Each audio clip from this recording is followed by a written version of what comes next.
گیا کہ آپ نے ایک گناہ سے توبہ کی، پھر کہیں حالات ایسے ہو گئے کہ آپ اپنے نفس پر قابو نہ رکھ سکے، پھر گناہ صادر ہو گیا، پھر توبہ کرو، کرتے رہو۔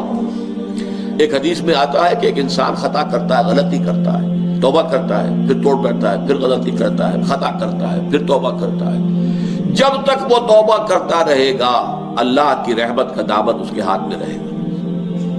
بلکہ ایک جگہ تو آتا ہے کہ ایک مرحلہ آتا ہے کہ پھر شیطان تھک جاتا ہے، چھوڑ دیتا ہے اسے کہ یہ تو توبہ کر ہی لے گا تو فائدہ کیا، میں اسے گمراہ کر کے کسی غلط کام کے اندر ڈالوں، تو اب وہ بھی تھک جائے گا۔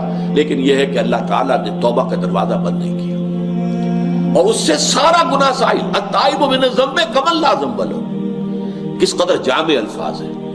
گناہ سے توبہ کرنے والا ایسا ہے جیسے اس نے کبھی گناہ کیا ہی نہیں تھا۔